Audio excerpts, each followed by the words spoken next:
Menudo programa el de el código secreto de la Biblia, ¿verdad? Estamos todavía un poco exhaustos, con una repercusión tremenda. Hablaremos de ello en esta hora también, por supuesto.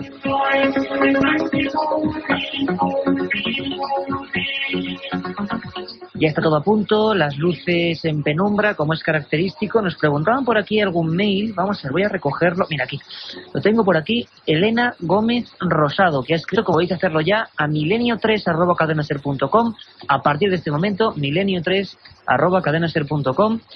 Y nos preguntaba, ¿no os asustáis con el plató en penumbra? Carmen Porter, buenas madrugadas. Buenas madrugadas. ¿Esto da susto o no da susto? Ya estamos acostumbrados, pero sí, la verdad es que el ambiente aquí en el estudio 1 con todo apagado es un poco tétrico. Yo siempre lo digo, mucha gente, incluso en Coruña, en el castillo de Santa Cruz, lo bien que lo pasamos la semana pasada, nos preguntaban, ¿pero es cierto lo del castillo? Claro que es cierto. Ahora mismo, si tuvierais una fotografía, estamos aquí, ¿cómo decirlo? Los televisores apagados. Es un estudio muy grande, mítico, el estudio de la radio en España. Los carteles al fondo, 2 hileras de sillas, un piano de cola gigantesco hacia el fondo, y ya al final casi que ni se ve. Y de frente, ¿a quién tenemos? Pues aparte de nuestros compañeros Carlos Barroso y Katia Rocha, tenemos pues al maestro, a nuestro particular capitán de la nave del misterio, a don Carlos Nicolás, siempre dispuesto a llevarnos de viaje, por eso, por lo desconocido.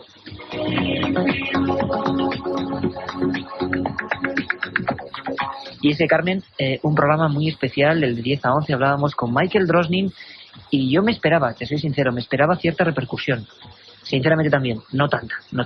Muchísimos mails que hemos recibido pues en estas escasas horas que nos separan de la primera edición de Milenio 4 3 horas. A esta de la madrugada. Una barbaridad de mails. Podemos hablar de cientos además, de correos con electrónicos. todo tipo de opiniones, con todo tipo de preguntas. Un tema que tanto para bien como para mal y que levantan pollas. Antes de nada, para que la gente empiece ya a marcar sus números, esta hora que tenéis va a ser habitual, una hora de los oyentes. Ahora, en cuanto Carmen diga algunos de los emails, comentemos algunas cositas, vamos a dar paso a sus teléfonos. Sabéis que vamos a sortear 3 libros del nuevo Código Secreto de la Biblia, todo un lujo, todo un regalo que ha editado Planeta y que ha hecho Michael Drosnin, periodista del Washington Post y del Wall Street Journal, que esta noche ha estado con nosotros y nos ha dejado el cuerpo frío. Pero ante todo me gustaría decir que hay que tomarlo todo con distancia. Hemos recibido mails, pues no sé, desde niñas de 15 años en Tenerife que tenían mucho miedo y que han llorado con el programa, que le daba miedo el 2006. Bueno, yo desde luego, si os sirve de algo, igual no de mucho, no me creo eso del 2006, el fin del mundo. Hay muchos fines del mundo y hay muchas formas de decir las cosas. Quizás se refiere a otra cosa, ¿no? El propio autor del libro dice que el futuro se puede cambiar y que los hombres estamos para eso en la Tierra, y además, para variar el futuro, aunque esté escrito. Y si está escrito, que eso no lo sabemos todavía. Yo, tomarlo a nivel muy personal, sabéis que pocas veces me tiro a la piscina. Yo no me creo que el futuro esté escrito. Otra cosa es que hay elementos que sean curiosos, que se puedan interpretar. Muy rápidamente, Carmen, pero claro, es que son cientos de mails solo sobre el tema del código de la Biblia. Nos hemos quedado alucinados y sobre todo en esta última media hora. Sabéis que ya está abierto el cupo, que los que escribáis entráis en el sorteo de estos libros esta noche. Daremos los ganadores al final. Milenio3 con número @cadenaser.com. Carmen, digamos, ensalada de opiniones. José Manuel Gutiérrez, por ejemplo, nos decía, pero no hay nada en el código de la Biblia que sea bueno.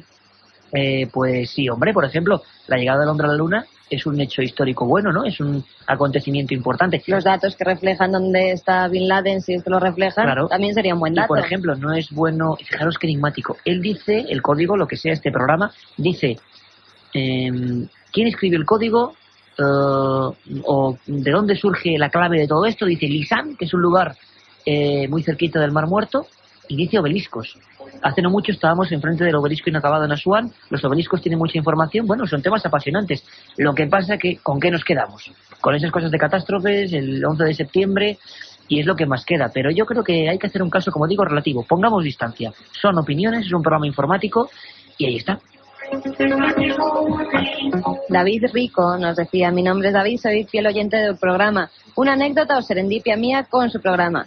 El asunto es que el otro día encontré el Código Secreto de la Biblia, la primera versión, en un centro comercial. Esa noche, al encender la radio y comenzar a leerle el libro, escucho un anuncio que presenta el programa en el que vamos a tratar el Código Secreto de la Biblia. Justo en el momento en que abría el libro. Pero es que hace una semana, el sábado pasado creo, el día que estabais en el programa en Galicia, yo pensé que cuando estaba a punto de acabar, algo sobre los ruidos de Mallorca. Sí. Y justo cuando lo pone, inmediatamente hablamos de los ruidos de Mallorca.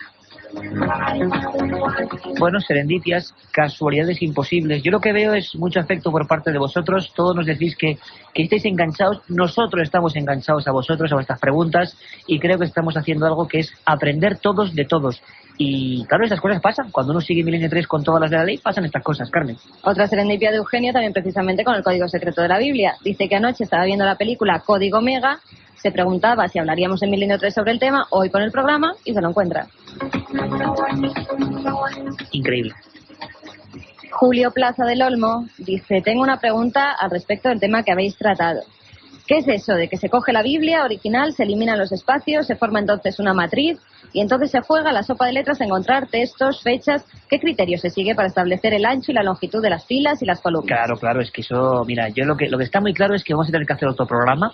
Yo os emplazo otro programa con varios especialistas a la vez, a favor y en contra, a ver qué os parece. Un debate sobre lo que hemos vivido con el código secreto de la Biblia. Lo hemos dicho, es una especie de matrices, de sopa de letras. No es que la Biblia original se quiten los espacios, es que dicen que la original de verdad no tenía espacios. Y a partir de ahí se pone un código, un escaneo de letras que encuentra, por ejemplo, la palabra luna en caracteres hebreos. Sabéis que no hay vocales en los caracteres hebreos, pero la palabra luna en hebreo. De repente esa luna, en el mismo ancho largo que se determina, en una especie de folio correspondiente a esa luna, aparecen otras palabras, y otras palabras proporcionadas, con la misma distancia, igual. Esas palabras, por ejemplo, eran Armstrong o la fecha, año 69, increíble.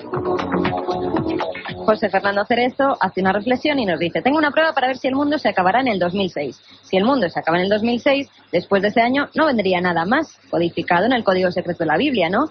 Es decir, que si viene alguna predicción después del 2006, es que no se destruirá la humanidad. Pues no lo sé, pero creo que no viene nada después del 2006, pero bueno, habrá que mirarlo. Desde luego hace falta otro programa. Muchos oyentes que nos preguntan dónde se puede encontrar ese programa que decodifica las letras. Hay que decir que es que está en hebreo. Claro, va a haber una versión en español, informaremos puntualmente y daremos la campanada. Incluso, Carmen, fíjate, te lo digo desde ya. Milenio 3, dejadnos, sería más lógico, un par de meses, y vamos a sortear y a regalar entre algunos compañeros el programa, ¿qué te parece, Carmen?, del código secreto de la Biblia. Ahí es nada. Y Carmen, voy a dejar que te vayas porque a partir de ahora, ¿a dónde hay que llamar? ¿A dónde hay que conectarse rápidamente? Un teléfono gratuito para conectar con nosotros. Es el 900-100-800. 900-100-800. Las líneas abiertas desde ya. Si no os lo cogemos, de verdad, esperad un poquito. Sois muchos amigos los que queréis hablar con nosotros. Pero de verdad, que algún día os lo cogeremos y podréis entrar. Es que luego me echan la bronca. Y claro, que Carmen, no me lo coges. Carmen tiene que hacer como la monja de Ágreda, desdoblarse, irse rápidamente junto a Carlos Nicolás y empezar con los teléfonos. A partir de ahora, 900-100-800, teléfono gratuito. Queremos escuchar, cuidado, no solo queremos hablar del código de la Biblia, sino de peticiones, sugerencias, preguntas, ideas, casos. Y, Carmen, mira, te voy a poner para ti. Michael Drosnin, antes de despedirse, el buen hombre, está en inglés, pero más o menos dice que un saludo para todos los amigos oyentes. Milenio 3, dice el hombre, nos lo decía así. Michael Drosnin, primera entrevista realizada en un medio en español. This is Michael Drosnin, author of the Bible Code. I want to say hello to everyone in Spain, to all the listeners of Milenio 3. Milenio 3, la otra realidad. Milenio 3, en la cadena SER. Decía que lo teníamos, Milenio 3, lo decía Michael Drosnin. Cómo hemos disfrutado con este hombre, se nos ha puesto el pelo de punta también.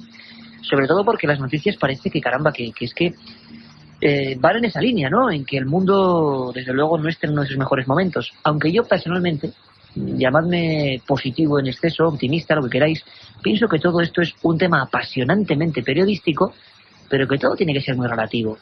Cuando digo no me lo creo, es que creo que me parece demasiado las coincidencias. Y sobre todo es que ningún profeta de los que ha dicho el fin del mundo, Ignacio de Alcalá, Nostradamus, Amalak, ninguno ha acertado. Y yo creo que el fin del mundo dependerá no de los profetas, sino de nosotros, de encauzarlo para bien o para mal. Todavía estamos a tiempo, ¿no? Yo tengo un montón de mails, están llamando ya como siempre líneas colapsadas, 900-100-800 al final del programa, tanto en los mails que a partir de ahora enviéis a milenio3@cadenaser.com como ese teléfono 900-100-800. Vamos a sortear también 3 libros entre los que preguntéis cuestiones del código secreto de la Biblia. Pero también tengo algunos mails mientras recogemos las primeras llamadas.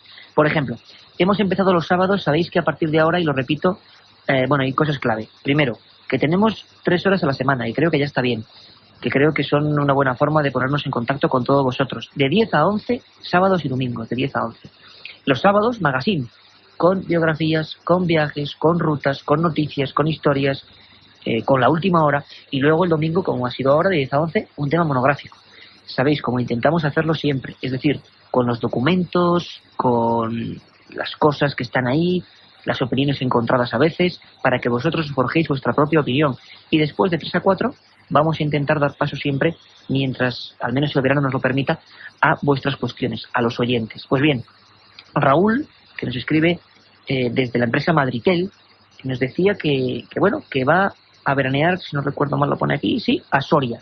Desde luego Soria, lugar mágico donde los haya. Y nos decía que si hay cosas extrañas en Soria. Bueno, sería para hacer un programa. Entonces, yo te propongo, Raúl, que hagamos esa ruta que hemos hecho de momento a Navarra y La Rioja, dirigirla hacia Soria. También directamente, por ejemplo, otros amigos, lo tengo por aquí, nos proponen lugares. Granada, claro, otro lugar impresionante, donde hace poco además hacíamos la historia del exorcismo del Albaicín. Bueno, Granada y Soria, 2 propuestas, queremos muchas más, queremos saber cuál es la provincia que más misterio le da a nuestros oyentes.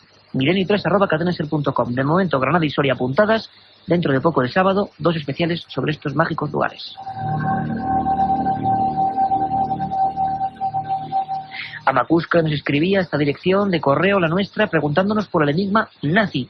Dice, ¿es cierto que Hitler buscaba una magia muy concreta, con oratorios, con embrujos, buscando, digamos, el lado oculto de las cosas, sobre todo del cristianismo?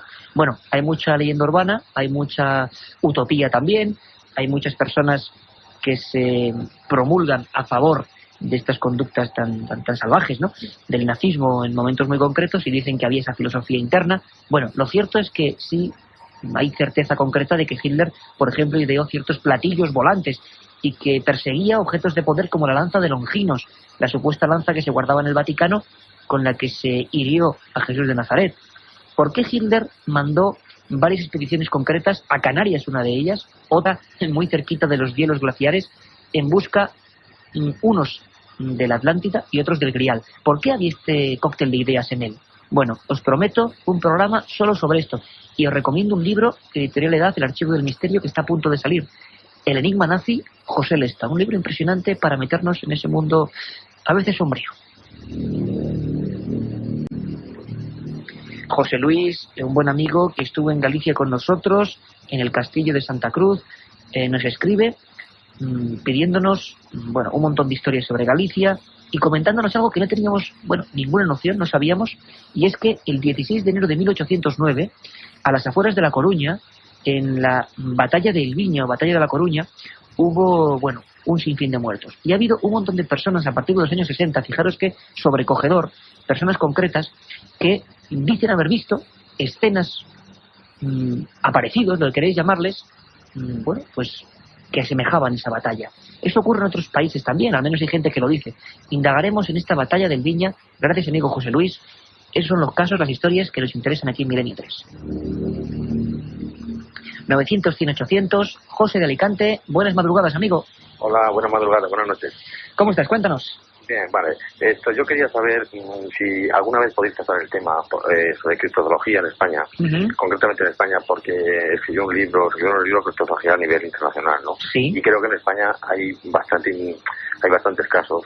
No son de conocimiento público, pero creo que hay bastantes casos. Desde luego, tienes toda la razón, amigo. Vamos a intentarlo. Esto. Y otra cosa, y muy breve, te quiero decir, muy breve, es que yo hablé en cierta ocasión con Lorenzo Fernández Bueno hace 2 años sobre un suceso muy extraño que me ocurrió en Zaragoza, y pues fue vía telefónica, tampoco le dio mucha importancia, y después hablé con Pedro Amoroso aquí en Alicante, y el hombre se portó encantado conmigo, incluso me dijo y me brindó la ocasión de ir a Zaragoza a estudiar este fenómeno. Y es que, fue una cosa horrorosa lo que me sucedió, ¿no? Cuéntanos un poco. Atropellé un fantasma. Yo iba con una mujer en el coche, iba conduciendo a la mujer, íbamos los dos, y entonces entró una sombra, o sea, pero perfectamente, y dije yo, para que atropellamos a esa mujer, y se echó en lo alto y allí no había nadie, pero es que volvimos a dar la vuelta para comprobar qué había ocurrido allí, y volvió a aparecer otra vez la sombra y desapareció inmediatamente.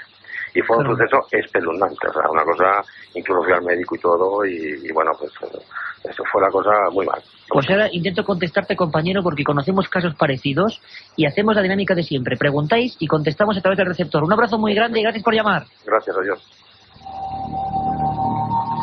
Bueno, pues se quedan nuestro compañero Carlos Nicolás y Carmen y cogiendo los teléfonos un poco también sobrecogidos, porque estos casos, lo sabéis, hemos contado varios de ellos, son relativamente frecuentes. Hombre, no se puede decir frecuentes como que pasan todos los días, pero sí tenemos una amplia y vasta, incluso bibliografía. Primero, el asunto de la criptozoología. Pues por supuesto, el sábado mismo creo que hablábamos, ayer mismo, o antes de ayer, de leyendas y realidades de los pantanos en España. Hablábamos de que, por ejemplo, el siluro, con algunos ejemplares de cientos de kilos, y los siluros albinos con su forma pues monstruosa casi, ¿no?, están dando origen a leyendas urbanas criptozoológicas sobre monstruos. Claro, está ocurriendo ahora mismo en algunos lugares de España, como Mequinenza en Zaragoza, ¿no?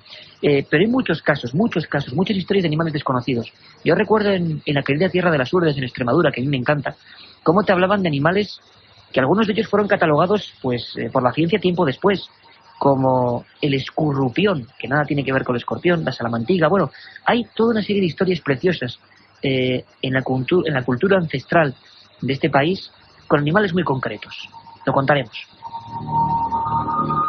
Y en cuanto a su historia, pues qué decir, que desde luego aquí hemos tenido casos concretos de sombras, de figuras gigantescas, muchas con forma de mujer, otras con atuendos parecidos a paños o a sotanas incluso, que se han juntado o que han aparecido en plena carretera, que han obligado a, bueno, casi a estrellarse algunos coches. Algunos, según la tradición, dicen que son advertencias. Lo cierto es que es indudable que algunas personas concretas, algunas en pleno año 2001-2002, las hemos entrevistado para este programa, han visto este tipo de sucesos. Y no les cabe la menor duda de que estaban ahí. No hay respuesta, pero los casos día a día dicen que en España superan ya los 300. Yo creo que es una cifra para tenerla en cuenta. Nos vamos hasta un lugar maravilloso, Vigo. Antonio, buenas noches, amigo. Hola, buenas noches. ¿Qué queréis preguntarnos? Cuéntanos. Bueno, casi no me da tiempo porque no he cogido mucho la onda del programa porque acabo de conectar hace poco, pero vamos a ver, yo creo dos cosas con todos mis respetos para esta persona de Alicante, que, bueno, a lo mejor conducía bajo los efectos de algún sedante o de alguna cosa parecida, porque los fantasmas no existen. Así es mi opinión y respeto la suya también. Hombre, por supuesto. No tiene sentido. Hay que decir que Galicia es una tierra que es propicia para todo este tipo de cosas. También por la geografía, ¿verdad, Antonio? Efectivamente, pero de la Santa Compañía, de verdad, hay que creer en eso, hay que creer en cosas más positivas que... Para mí, por ejemplo, puede ser la trascendencia, la vida eterna, que eso sí es cierto, y los católicos creemos que es así, y de verdad lo podemos demostrar, porque la persona de Cristo, o sea, Cristo en persona lo ha demostrado que es así. Bueno, Antonio, pues fenomenal. Intentamos comentarte un par de cosillas porque vamos muy rápido con muchas llamadas. Un abrazo, amigo, gracias. Igualmente, adiós. Bueno, pues otras personas pueden decirle a Antonio que ¿por qué no creen en fantasmas y creen en lo que él dice? Parece que es igual de poco probable, ¿no? Ahí está la duda. Lo cierto es que yo sí creo, personalmente, aunque yo soy un mero transcriptor en este caso y un periodista, que no tiene por qué ser para nada el caso de Alicante Serantes, porque, por ejemplo, hace poco hablábamos con personas de las fuerzas de seguridad del Estado, con militares que habían visto lo mismo. Hablábamos con soldados profesionales de la base de Morón de la Frontera que habían disparado contra algo muy parecido. Eso sí, ahí tiene razón Antonio en algo. ¿Son fantasmas? Yo creo que nuestro primer comunicante no ha dicho nada de fantasmas. No ha puesto ese origen, no esa naturaleza. Simplemente algo que estaba en la carretera. Y yo te puedo decir que personalmente he entrevistado a personas de toda condición social que han visto lo mismo, que estaba ahí. Y no creo que todos los casos, puede que un porcentaje sí, sean imaginaciones. Yo creo que hay algo más. ¿Qué es? Ahí sí que ya no llego. Creo que está José de Barcelona. Buenas noches. Buenas noches, Iker. ¿Qué tal, José? Bien, aquí andamos currando, aquí dándole la rosca. Bueno, fenomenal. ¿Estás por algún lugar? ¿Estás por la carretera? Estoy en la carretera, sí, subiendo para casita ya. Fenomenal, ya acabando la ronda. Cuéntanos. Mira, yo tengo dos preguntas, si me lo permites. Sí. Una es muy rápida. Cuando era pequeño, tendría yo unos 14 años o así, estaba pues ahí al punto de dormirme, ¿sabes? y no sé, vi como una reja que se me cerraba, ¿sabes? Fue como una especie de visión, una reja que se me cerraba así, unos barrotes que me subían de arriba a abajo y luego de lado a lado, ¿me explico? Ajá, sí. Algo realmente extraño, no sé qué podría significar algo como eso.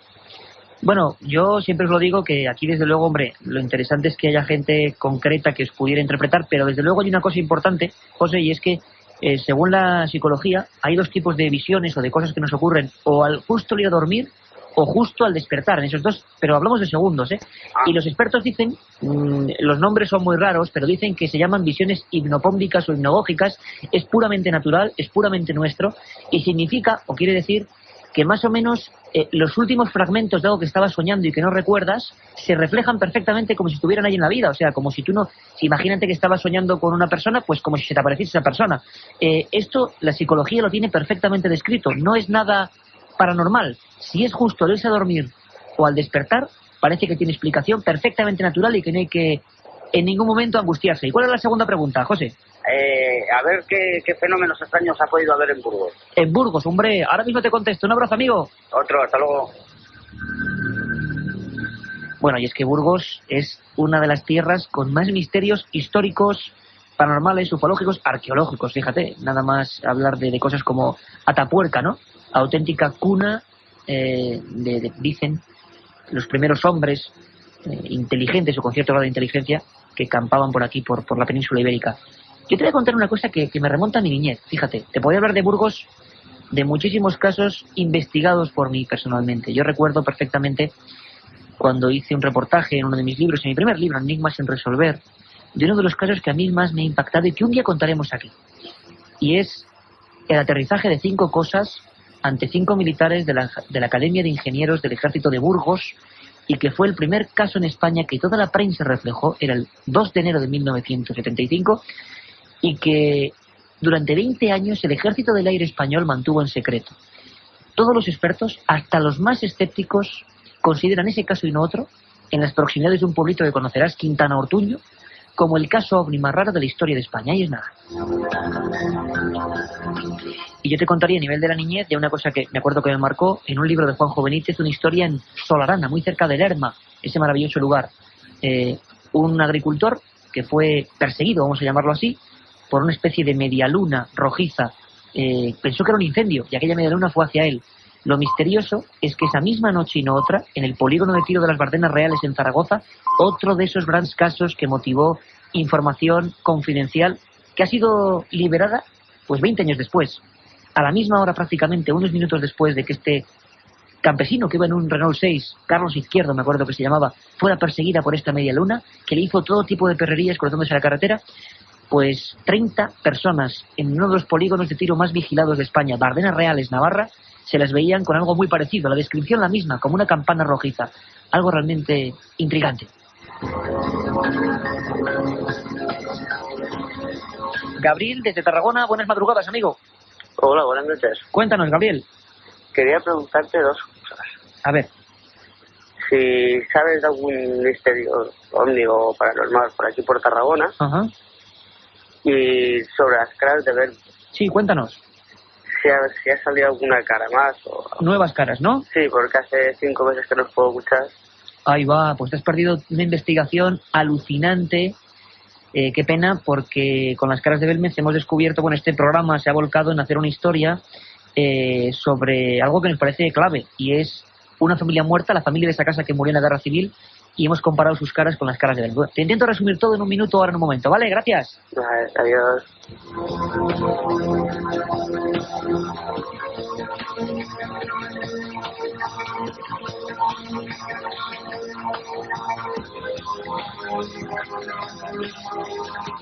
Y es que Tumba sin nombre, así se ha llamado el libro que acabamos de sacar, que dentro de poco sonará. Ahora mismo Tumba sin nombre ha sido toda una aventura, y una aventura distinta porque la ha hecho este programa. Qué pena que no hayáis podido escuchar estos meses.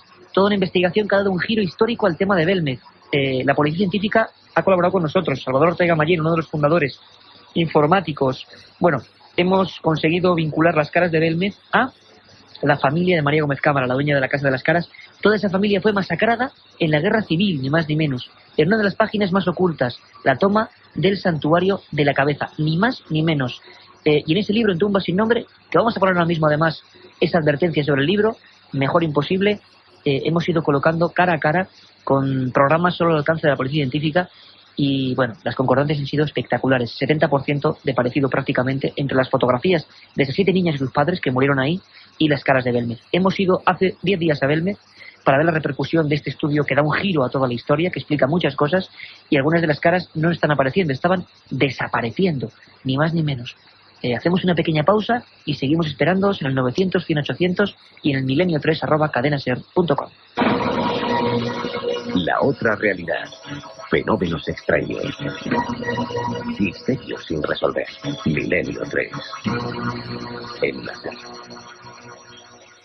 1937. 200 personas mueren trágicamente en el santuario de la Virgen de la Cabeza. 1971 aparece el fenómeno de las caras de Belmez. 2003. ¿Qué relación existe entre estos dos episodios? Descúbralo en Tumbas sin nombre. Un apasionante libro de Iker Jiménez y Luis Mariano Fernández. Una tragedia, un misterio, una investigación. Editado por Editorial Edad.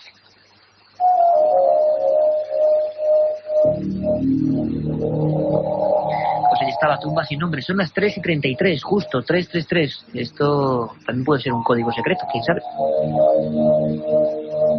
Nos vamos rápidamente, como siempre, Carmen Porter, a tope con los teléfonos, colapsadas las 8 líneas del 900-100-800. Alberto desde Lérida. Alberto, buenas noches, amigo. Hola, buenas noches. Cuéntanos. Mira, muy rápido lo que te quiero contar. No sé si habéis tenido ocasión de ver, porque durante esta semana, 2 semanas, lo han emitido varias veces en el Dial 13 de Canal Satélite Digital, un documental que se llama Cementerio TV90, que ¿no? Simplemente, pues lo que hace es, además es de España, en varios cementerios españoles alterna tomas en cámara fija con cámara de infrarrojos y luego pues ves los periodistas que acompañan pues a la gente de seguridad o que toma imágenes pues con foco, ¿no? Uh-huh. Y claro, además para hacerlo más, por decirlo de alguna manera, truculento, lo hacen siempre de madrugada.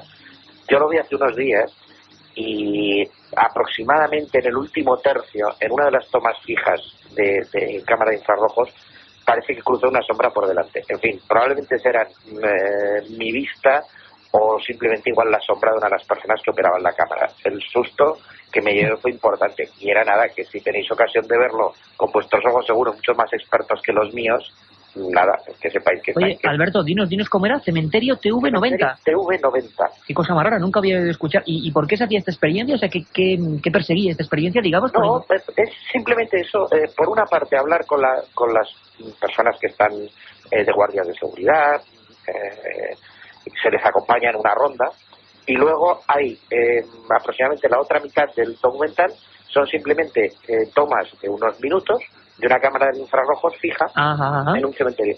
Y sale pues, oye, Barcelona, Bilbao, San Sebastián. Qué curioso. Vamos a intentar es ponernos en contacto con los autores de estos reportajes. Vamos lo a han ver qué nos cuentan. Varias veces en el Dial 13 de Canal Satélite Digital. Y estoy seguro que lo de la sombra, o sea, son, bueno, no figuraciones, o algo perfectamente explicable, o mi miopía que me engaña, ¿no? Bueno, quién sabe. Tú sabes que había algunos expertos, como Germán de Ergomosa, un gran maestro, que hablaba de estos asuntos, que fue uno de los pioneros en introducir estos temas, que decía que precisamente todo el mundo, no sabíamos por qué, todo el mundo, pioneros en aquella época, años 70, 71, se iban con las primeras grabadoras a grabar a los cementerios. Y resulta que en los cementerios nunca pasaba nada.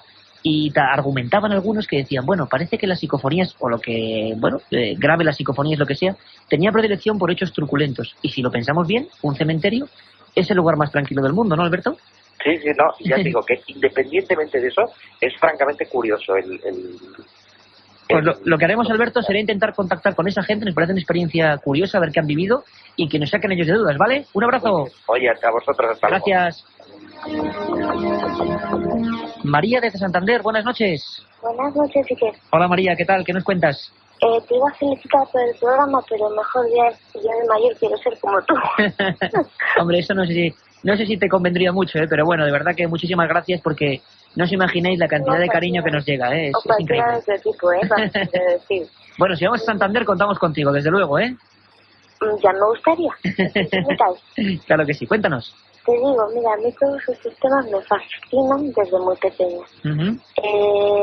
Habiendo leído, visto programas, escuchado pues como programas como el tuyo, sobre temas, llamémoslos ocultos, misteriosos, como quieras. En los que pueden entrar lo mismo ovnis, que reencarnaciones, ouijas, psicofonías, todo, me interesa todo. Pero es que cuando he escuchado la primera parte del programa me he quedado... ¿Lo del código? Sí. ¿Te ha impresionado mucho? Petrificada, asustada. ¿Y querías saber algo o preguntarnos algo en concreto? Bueno, no te asustes, que no merece la pena, de verdad. Comentarlo. Que lo que es, me he sentido engañada en el sentido de que, nos han demostrado que eso se ha cumplido, que hay dos. Yo digo, más ahora que he oído muchos de tus oyentes hacer comentarios, ¿cómo es posible que no tengamos prácticamente nada de información sobre este tema en concreto? Eso sí es curioso, ¿ves? Y todo el mundo sepa lo que es una ouija, una reencarnación, un ovni. ¿Por qué nos dejan luego salir, a raíz de las Torres Gemelas, por ejemplo, a debatir si era una... vamos, que si estaba escrito o no? Claro. Estaba escrito.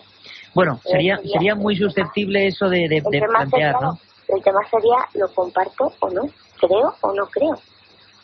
Bueno, yo lo que vamos a hacer, María, lo que vamos a hacer es otro programa, porque vemos que han quedado miles de dudas, de historias, de inquietudes, que yo creo que, os lo digo de nuevo, hay que tomar con cierta distancia, porque esto es un programa de un profesor de la Universidad de Jerusalén y un impacto mundial. Pero si te parece, vamos a traer a gente a favor y gente en contra, que nos argumente por qué puede estar en contra de este código y que salgáis vosotros de dudas, ¿vale? Venga, un abrazo, María. Muchísimas gracias, Iker. Buenas noches. Y nos vamos hasta Bilbao, lugar también bonito. Además, queremos ir a Bilbao, queremos hacer un programa en Bilbao, hombre, un lugar siempre que ha estado muy ligado al misterio, pues entre otras cosas porque allí había un gran periodista, vivía allí en aquella época, siempre lo digo, Juanjo Benítez, y vaya, menudos reportajes que hacía en la Gaceta del Norte. Ahí está Pilar. Pilar, buenas noches. Hola, buenas noches, Iker. ¿Qué tal? Tienes razón con lo de Juan José Benítez, ¿eh? Sí. Yo era de aquellas que leían las hojas de lunes. Hombre, qué suerte tenías, ¿eh? Hombre, en aquella época salir a la Gaceta del Norte. Así me inicié yo también en todo esto. Oye, Pilar, mira, hazme un poco de cronista. ¿Cómo eran aquellos reportajes? Que era, ¿te acuerdas tú? Eran a toda una página, ¿no? ¿Y nos puedes contar un poco a los chavales más jóvenes? Era una página toda completa. Y venía una pequeña foto de él y su nombre y tal, ¿no? Y luego ya empezaban con grandes titulares y tal, ¿no? Qué bueno. Y os contaba un caso siempre no sé si era cada semana cada día era. Cada día. No, perdón, los jueves. Qué bueno, qué nostalgia. Y luego ya posteriormente fueron los jueves y los lunes. Pues de verdad que, mira, te lo agradezco porque desde luego tú lo viviste ahí, y nosotros en este equipo desde luego le tenemos un gran afecto a Juanjo Benítez. Hombre. Y qué pena, ¿no? Que por ejemplo, la imagen que tengamos de estos temas a través de la televisión sea tan distorsionada y que no recuperemos aquello, ¿no? Nunca mejor dicho, pero mira, ahora ya te tenemos a ti por aquí, que eres su gran seguidor. Muchas gracias. Eres su gran discípulo y yo te sigo. Me vais a reborizar, me vais a reborizar. Yo te sigo a ti desde tus comienzos en Radio Voz, en la Inter y en varios sitios. Qué bien, ¿cómo te agradezco, Pilar? A Santiago y a Contreras. A toda la banda, ¿no? A toda la banda y además, y os conozco, y a Lorenzo, os conozco en persona. Qué bien, qué bien. Y he estado con vosotros en una fiesta en la Sala Houdini en Madrid. Qué bien. Cuéntanos, Pilar. Pues mira, yo quisiera saber, mira, ahora mismo estoy en Bilbao, ya sabes que estoy en Madrid, pero mira, yo quisiera saber algo de aquello que se comentó en su momento, de Los Ángeles de Paiporta. Qué interesante, sí. ¿Te acuerdas? Sí. De Los Ángeles de Paiporta, y me gustaría saber algo. ¿Qué hay de nuevo, no? Exactamente. Mira, otro tema, mira, ovnis, casos raros de abducciones, cosas de estas aquí en concreto en el País Vasco, sobre todo en la provincia de Vizcaya, y encuentros con lo absurdo. Sí. Eso sí que a mí me... Bueno, pues te voy a contar uno que seguro que no conoces, alucinante, ¿vale? Vale. Venga, Pilar. No, espera un momentito, Iker. Dime rápido, que tenemos un montón de llamadas. Pilar, dime. Con lo que ha dicho el anterior oyente, y tú has dicho el comentario de los cementerios, pues yo en persona tengo un gran estudio, hecho en un cementerio. ¿En un cementerio en concreto? En un cementerio en concreto, en un pueblo de Vizcaya. Oye, Pilar, pues de eso tenemos que hablar, Tremendo, y sí salen muchas cosas. Oye, pues te llamaremos, Pilar, y lo hablaremos. Un abrazo muy fuerte. Gracias por llamar. Pues muchas gracias. Gracias. Pues para Pilar, bueno, nos ha hablado de cosas pues como muy bizarras, ¿no? Encuentros con lo absurdo. Yo recuerdo que ahora, hay casos, hay uno muy terrible, pues tipo sombras, ¿no? Como nos contaba el primer amigo desde Alicante, en el puerto de Barázar, que seguro que conocerá ella perfectamente, el puerto de Barázar, que comunica, si no recuerdo mal, Álava con Vizcaya. Pues allí en 1961, pues ocurrió algo realmente inquietante, distinto. Apariciones de este tipo de cosas que, ¿qué son? ¿Alucinaciones? ¿Son criaturas reales? ¿Son áreas de nuestra mente que no controlamos y que nos producen ese tipo de imágenes? Bueno, y desde luego nos quedaremos, bueno, pues a la espera de ese trabajo sobre los cementerios, a ver qué nos cuenta Pilar, a ver qué ha sacado en este cementerio en concreto de Bilbao.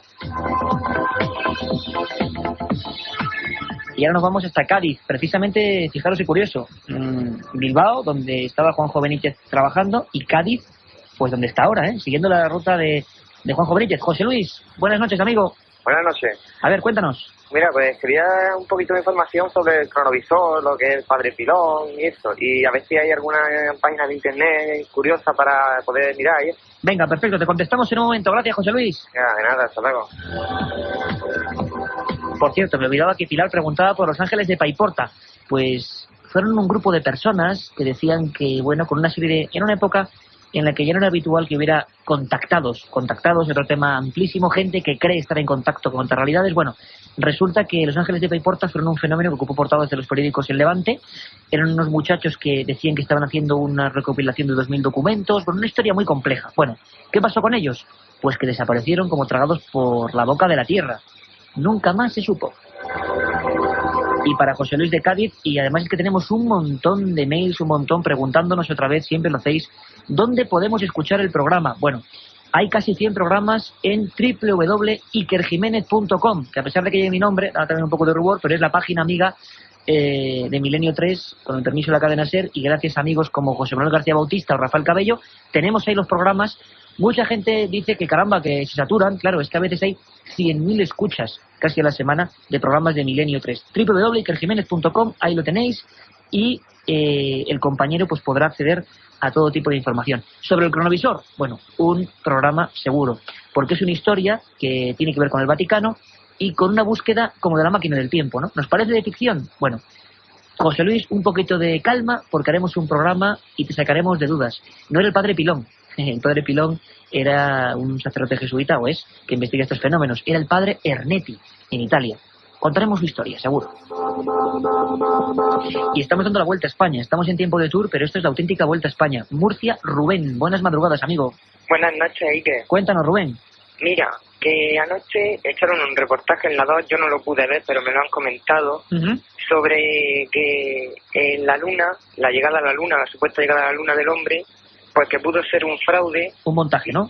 Sí, y que parece ser que aportaron pruebas, que parece ser que Stanley Kubrick, el director británico, pues rodó la supuesta llegada a la Luna, y se ven unas fotografías con Stanley Kubrick ahí en el suelo de la Luna, cosas, no sé, un poco extrañas. Y la huella la supuesta huella que hay ahí, que no puede, que parece ser que no puede ser eso. Bueno, de eso, compañero, hicimos un programa entero, pero te voy a dar 2 o 3 datos claves por los que sospechamos, cuidado, no que el hombre está en la Luna, que eso es evidente, ¿no?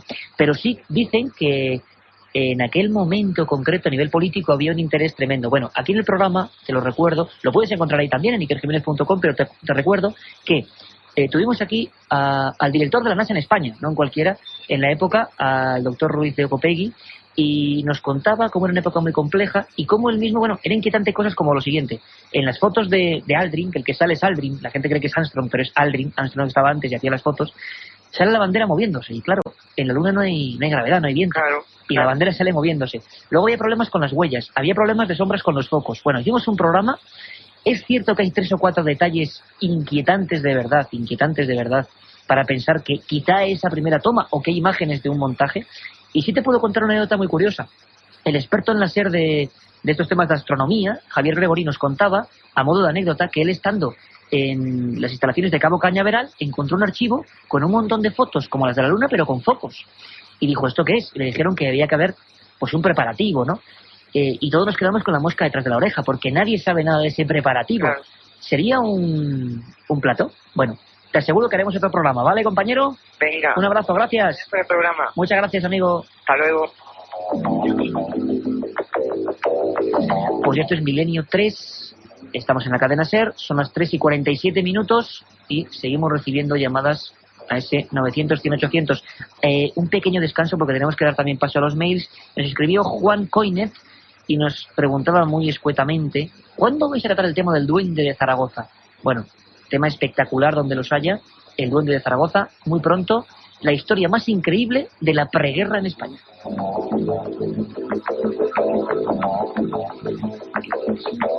Y nos vamos a Tarragona. Alguien nos preguntaba antes casos en Tarragona extraños. Vamos a comentar un par. Ahí está, creo que Óscar. Óscar, buenas noches. Hola, buenas noches. Cuéntanos, Óscar. Sí, mira, era sobre este hombre que está descifrando los códigos de la Biblia. Ajá, Drosnin. Si realmente evita el holocausto, le tendrían que dar el premio Nobel de la Paz. Hombre, desde luego imagínate que él hace gestiones, ¿no? Y al menos intenta sensibilizar, ¿no? Decían que se había entrevistado con Arafat, fíjate qué fuerte, porque Arafat llevaba 15 años sin recibir a un periodista norteamericano. Se ha entrevistado con el primer ministro de Sarón, se entrevistó con Simón Pérez. Bueno, oye, yo no sé si será real o no el código de la Biblia, pero si sirve, ¿verdad? Si sirve, Óscar, para distendir, ¿no? Y una pregunta. Cuéntanos. Mira, hace 12 o 13 años en Alcoy, en Alicante, pasó un caso sobre un bloque de pisos encantados, no sé qué, se ve que decían que habían construido el bloque de pisos sobre un cementerio, no sé qué, y exactamente era en la calle Chegaray, no sé si sabes. Calle Chegaray de Alcoy, pues ahí sí que creo que no te podemos ayudar, pero sí que tenemos buenos amigos incluso en Alcoy, y vamos a intentar preguntarles, porque en Alcoy hubo una cosa que, fíjate, nos preguntaban hace poco sobre una gente también a nivel de contactados, bueno, gente que decía que tenía poderes, una historia que ocurrió en el año 79, que acabó un poco mal y ocurrió en Alcoy. Pero te prometo que esto es Calle Chegaray, en Alcoy, años 70, Casa Encantada, tipo, casi como la película Poltergeist, ¿no? No, unos 12 o 13 años hace. Ah, 12, 13 años. Sí, 12 o 13 años, y fueron expertos y todo a mirarlo. En el 90. Bueno, pues se lo vamos a preguntar a gente de Levante que seguro 100% que te va a dar una solución. Gracias por llamarnos, compañero. Venga, hasta luego.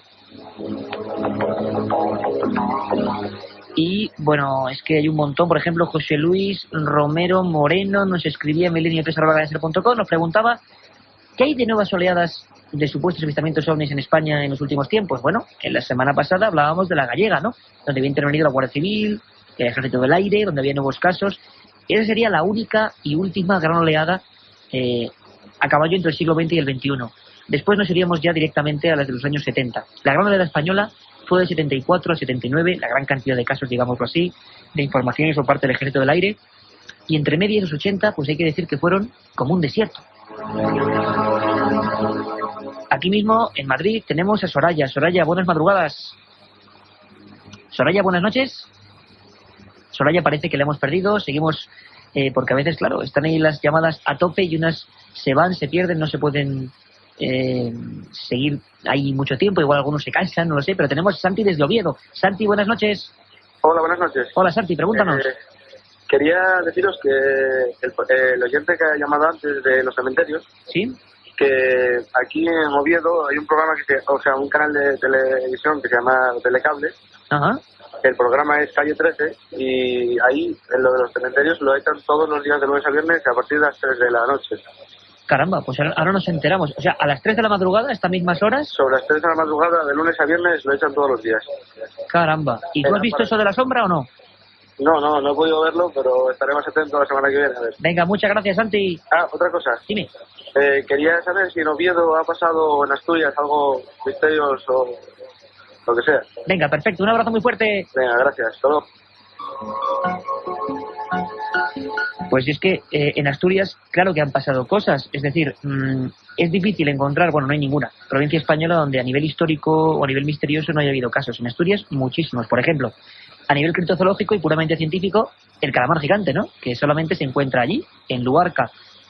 Hablábamos de Chile, de ese pulpo gigante de 13.000 kilos que está provocando una polémica increíble. Pues bueno, en Luarca, fosa abisal, allí estuvo el equipo de Milenio 3, el único equipo que estuvo en el mar, en alta mar, viendo lo que es el abismo. Desde luego yo personalmente no me baño más en una playa, viendo lo que vimos debajo del agua a 1000 metros, pero sobre todo te interesará una historia apasionante de Asturias, digamos el emblema a nivel de misterio, el santo sudario de Oviedo, el santo pañolón, que bueno, es una historia apasionante que se está investigando duramente. Tocamos en algún programa de la Sábana Santa un trocito del sudario de Oviedo, pero merece un programa entero. Dicen que es la cara de Cristo y que la sangre está ahí.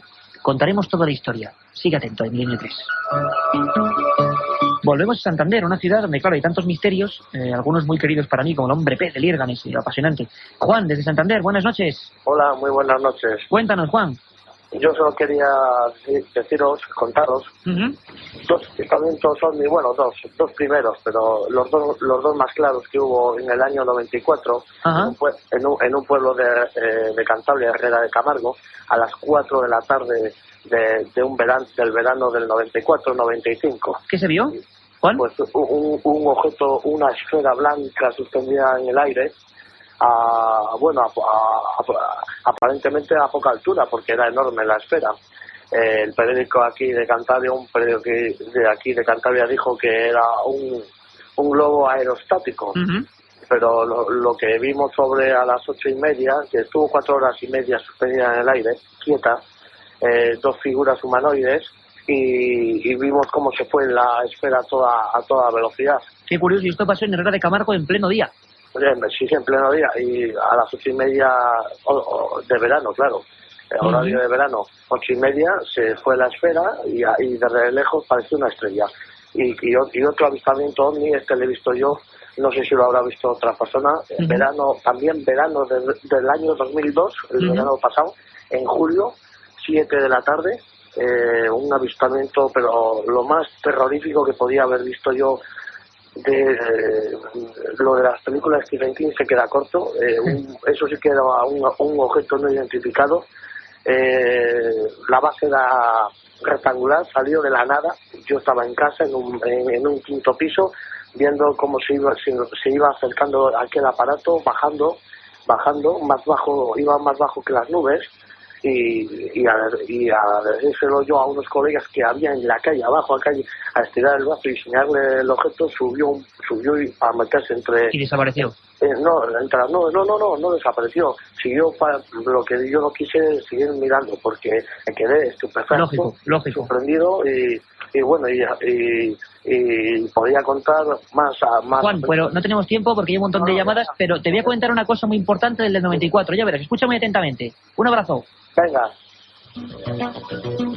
Bueno, solo decir a Juan, claro, que hay tanta gente, ¿no? Cuando abres, y además nos pasa en otros programas, incluso yo creo que la pobre Mara Torres está acostumbrada a que la gente le llame. No es la función de este programa, por supuesto, sí de estar con vosotros.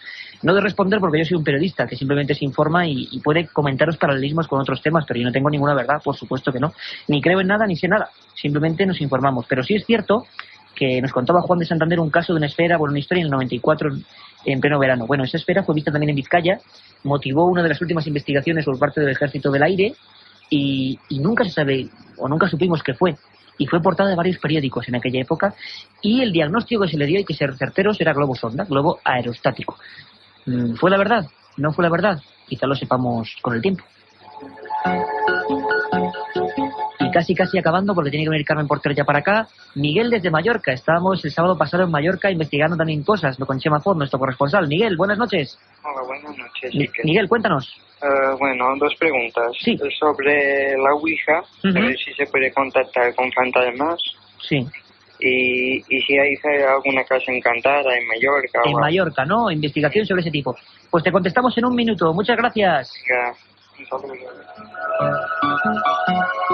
Bueno, primero, en la Ouija, que yo no sé si se puede contar con fantasmas, porque no sé si existen los fantasmas o no. Desde luego de carne y hueso hay muchos, ¿no? Eso lo conocemos todos. Que luego hay gente, investigaciones que dicen que hay presencias, desde luego. Que la Ouija ha provocado muchos casos raros, desde luego. Que cuando hemos ido a casos o casas donde pasaban cosas raras, algunas tan dramáticas, que recordamos hace poco, como la muerte de una niña, Estefanía Gutiérrez Lázaro y la policía interviniendo, que antes en esas casas se había practicado la Ouija, sí. Es decir, hay un nexo de unión entre Ouija y luego casa donde pasan cosas desagradables. Pues parece que sí, que es evidente. ¿Y por qué la Ouija se llama Ouija? Ouija, del alemán y el francés, sí. Bueno, fue una historia realmente inquietante que empezó hace un siglo y que parece que mueve cosas muy extrañas, muy misteriosas. ¿Qué tenemos que hacer? Desde luego un programa solo sobre lo que motiva la Ouija, si es alucinación, si se mueven energías que no controlamos o si realmente hay algo más. Lo haremos. Y en cuanto a casos y casas en las Islas Baleares, pues la más famosa fue una en Menorca, precisamente, si no recuerdo mal. ¿Menorca o Mallorca? La Punta del Esquisador. Bueno, lo contaremos con Chema Ford, nuestro corresponsal allí. Y es que la gente pregunta muchas cosas y claro, no hay respuesta. Lo que hay es un montón de mails y de llamadas. Carmen Porter, como siempre.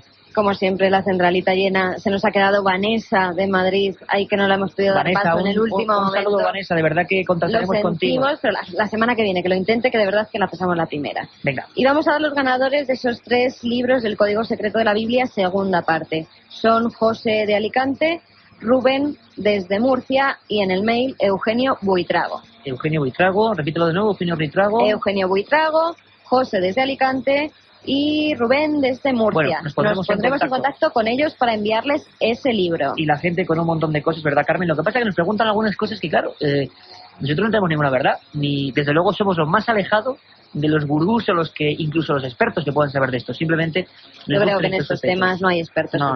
Y nadie lo malo es eso, Carmen, que la gente enseguida se hace experto, pero aquí nadie lo regula, ¿no?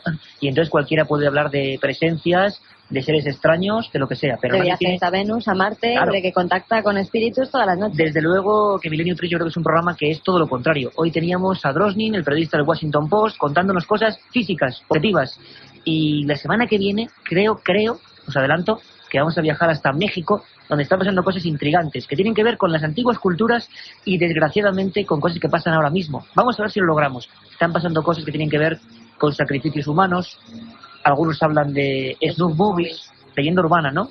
Dicen sí o no. Bueno, no se sabe tampoco si es leyenda urbana o no. Un programa que no solo es paranormal, que nos adentramos en lo policial, en lo arqueológico, en la historia.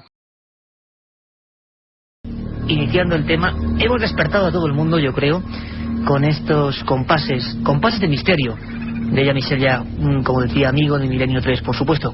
Hoy tenemos un menú amplísimo. Carmen Porter, buenas madrugadas. Menú de inicio, ¿verdad? Buenas madrugadas. Hemos empezado con marcha. Aquí en el estudio estábamos todos. Hasta Carlos Nicolás desde la Pecera nos dice que sí, que estábamos empezando con mucha marcha. Pero tú te das cuenta que hay en este concierto muy importante que les he traído Nacho Ares como regalo cuando venía a presentarnos en la primera media hora su magnífico libro, La historia perdida. Es un concierto en el que sale Arthur Clarke. Y te voy a contar una historia alucinante de Arthur Clarke. Todo el mundo conoce que es la persona, el escritor que hizo Odisea, 2001 Odisea en el espacio, ya lo sabemos todos, ¿no? Lo que poca gente sabe es que en esa novela describía una red de satélites interconectados de comunicación. Es que faltaban 21 años realmente para que la primera se pusiese en marcha. Se adelantó al futuro Arthur Clarke. ¿Sabéis, amigos de Milenio 3, cómo se llama hoy esa estación de satélites interconectados? En honor a él, Estación Clarke. Un día hablaremos de los escritores que se adelantaron al tiempo, porque hay muchos. Poe, Julio Verne, claro. Cuántas y cuántas cosas de Julio Verne. Os contaremos la historia de Lester del Rey, un hombre que habló de Armstrong, del Apolo y de la llegada del hombre a la luna muchísimo antes que esta se produjese.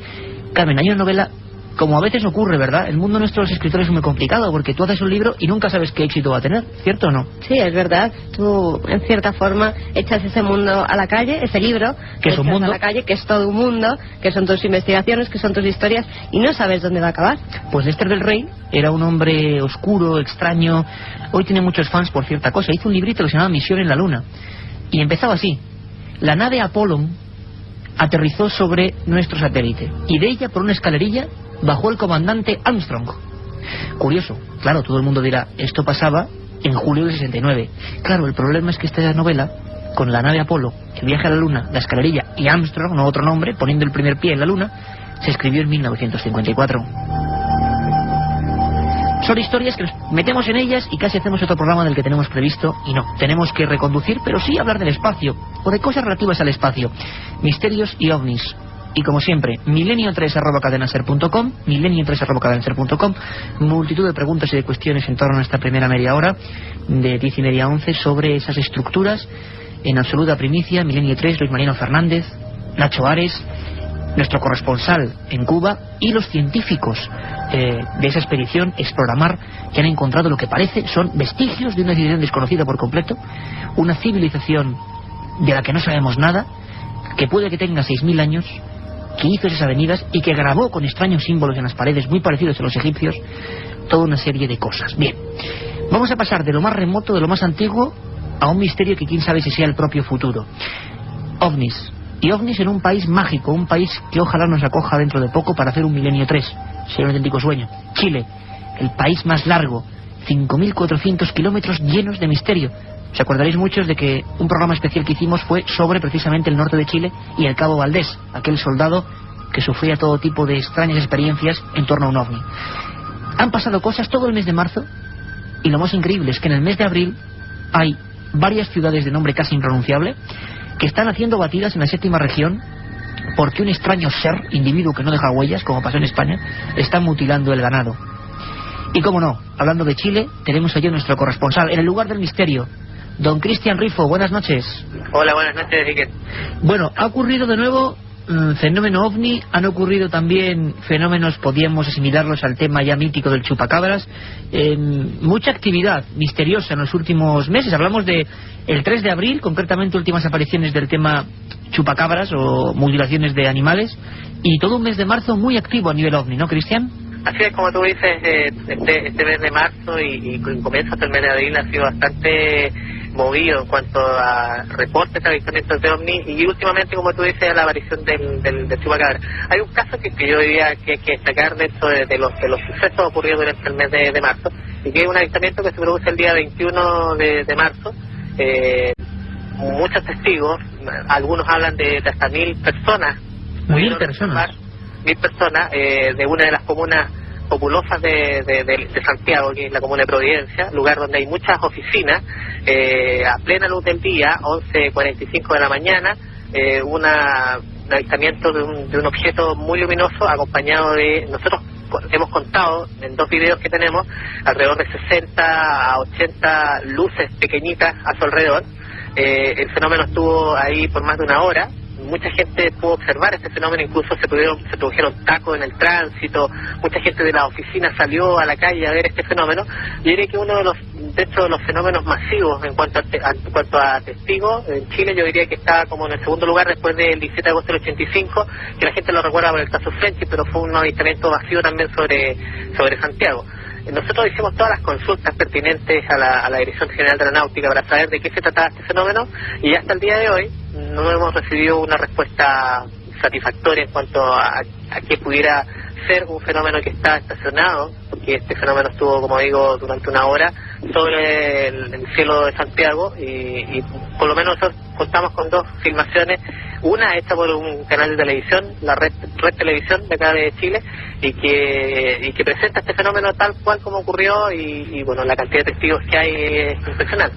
Y en esas filmaciones, Cristian, se observa todos esos pequeños objetos haciendo algún tipo de movimiento especial, fijos en el cielo. ¿Qué hacen? ¿Cuál es la evolución? Mira, algunos fijos, nosotros estuvimos analizando cuadro a cuadro cada una de estas imágenes, algunos se movían, un movimiento muy pequeño, incluso a simple vista, según los testigos, casi imperceptible. Y había, por lo menos en una de las filmaciones logramos observar un objeto que se cruza por toda la formación a una velocidad impresionante. Estos movimientos, como digo, eran muy pequeños, y nosotros pudimos calcular que no todos los objetos tenían ese mismo movimiento, algunos estaban como bastante fijos, ¿no? Estamos hablando de que este fenómeno estuvo más de 1 hora, o sea, en el mismo lugar, o sea, nosotros por lo menos hasta el momento no podemos descartar 100% que se haya tratado del globo. Por ahí se habló, Rodrigo Fuenzalía incluso planteó la posibilidad de que fueran globos de algún tipo, globos de estos pero globos metálicos que pudieran haber sido lanzados al espacio. Dicen por ahí por alguna entidad pacifista, porque justamente a esa hora, el día 21 de marzo, si tú recuerdas, a esa misma hora estaba ocurriendo el primer bombardeo masivo sobre Irak. Entonces por ahí la gente lo asoció a que pudiera ser alguna campaña pacifista. ¿Esa fue la explicación, digamos, oficial de la prensa, Cristian, o se ha dejado ahí varias hipótesis? Mientras los militares dicen, bueno, los militares no saben, no contestan, ¿la prensa ha argumentado esa teoría como la más fiable o no? Yo diría que no la prensa, yo diría que Rodrigo Fuenzalía, un investigador chileno, ¿no? Exacto, aventuró esa posibilidad. Nosotros hablábamos con un experto en globo, me decía que, viendo las imágenes, él decía que estos objetos tenían que tener por lo menos 1 metro de diámetro.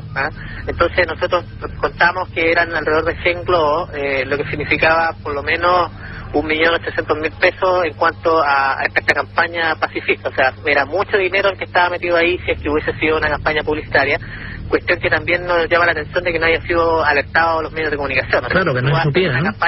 Hace una campaña publicitaria para que la gente vea este tipo de fenómeno, que los medios no lo cubran, y ningún medio de comunicación está informado. Entonces lógico. Me parece bastante raro. Cuando menos curioso. Y tenemos la noticia y los estereotipos sacados de tu página en Terra Chile.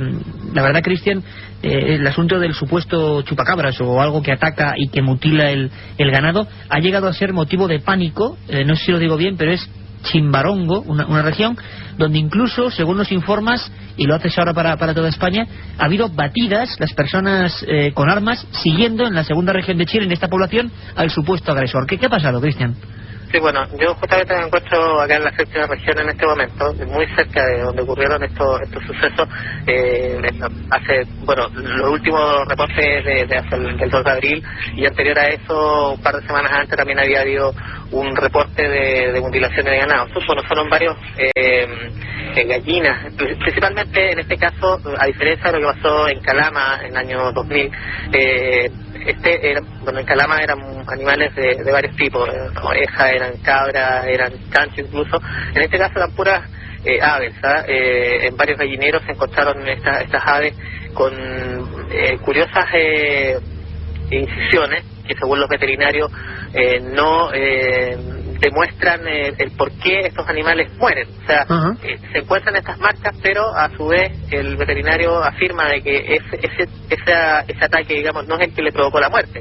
O sea, es posible, según lo que yo conversaba con un veterinario, es que los animales, además del ataque, hayan muerto de algún otro mal, digamos. Incluso me hablaba de que pudieran haber sufrido algún tipo de choque nervioso que le hubiese provocado la muerte. O sea, a ese nivel el miedo que tuvieron estos animales. Lo curioso también es que aparecieron en filas. Los animales, además de estar muertos, estaban ubicados en una misteriosa fila. Los gallineros, por supuesto, completamente cerrados, sin ningún rastro de que alguien haya entrado, sin huellas, un animal haya hecho sin bulla. Además, o sea, las personas que encontraron estos animales aseguran no haber escuchado absolutamente nada. Muchos de ellos cuentan con perros que hubiesen alertado a las personas ante algún ataque así. Como tú dices, la gente de Chimbarongo se organizó. Actualmente están realizando vigilias nocturnas, al igual como ocurrió en Calama hace un par de años. También están haciendo estas vigilias que tienen como objetivo poder captar o incluso videograbar, porque andan con cámaras de video y todo, tratar de pesquisar de dónde proviene este fenómeno. Algunos dicen que se trata del mítico chupacabra, otros plantean diferentes hipótesis. Como tú sabes, en este caso, este tema del chupacabra siempre hay hipótesis y que es muy difícil poder llegar en todos estos años, desde los primeras matanzas, nunca se ha podido encontrar una explicación racional a este fenómeno. Aquí en España incluso hemos tenido algunos casos sorprendentes, muy parecidos, como un relato robot de lo que ocurre en Chile o en Puerto Rico, en otras partes. Pero, Cristian, lo cierto es que no se ha encontrado ningún agresor, pero sí que podemos hablar de un miedo social, de cierta inquietud a nivel popular en esa región concreta. El mito del chupacabras, sea él o no, sigue vivo, porque la gente tiene ese miedo, vuelven a hablarse de estos temas, salidas al monte en plena noche. Eso está ocurriendo, ¿no? Sí, eso está ocurriendo acá, como tú dices, en esta región y específicamente en la ciudad de Chimbarongo. La gente, yo diría que está preocupada, bastante alarmada por este tema, porque se enfrentan a un fenómeno que hasta el día de hoy, como tú dices, no se ha podido encontrar ninguna explicación, algo que está atacando a sus animales, y eso les provoca, digamos, el miedo de enfrentarse a algo desconocido, que le provoca mucho pánico. Incluso los medios de comunicación, como el diario El Centro, por ejemplo, que Curicó, u otros medios de comunicación, están haciendo eco de esta información. Incluso algunos canales de televisión también han cubierto la noticia, y eso ha provocado justamente que la gente se organice y se prepare ante este fenómeno. Pues estaremos muy pendientes de todo lo que ocurre en Chile, en esa región, en el punto del misterio y la noticia, donde tú estás, nuestro compañero Cristian Rifo, siempre al cabo de la noticia, para contarla a los cientos de miles de personas que siguen Milenio 3 aquí en España. Cristian, un abrazo, compañero, y con cualquier noticia seguiremos en contacto. Ok, un abrazo y que un saludo para todos los amigos de ahí de Europa y que escuchan tu programa. Un abrazo muy fuerte. Ok, adiós. Milenio 3, con Iker Jiménez, en la cadena SER. Pues esa era la información, esas eran las últimas horas en torno a lo que está pasando en Chile. Día de 4 de abril, los últimos casos, realmente recientísimos, y como nos comentaba Cristian, esa sensación de la sociología del misterio, podríamos llamarlo. Cuando algo que desconocemos, algo sea lo que sea, nos impone, nos inquieta, y las comunidades humanas, bueno, pues se rebelan contra ello. Las batidas en el monte, yo he conocido algunas en torno al misterio, son muy peligrosas, porque, claro, ahí pueden salir disparos en cualquier dirección y ante cualquier estímulo. Más de una vez ha habido heridos en situaciones parecidas. Pero esto está ocurriendo ahora mismo, está ocurriendo en Chile, y por supuesto los micrófonos amarillos de la SER tenían que estar ahí.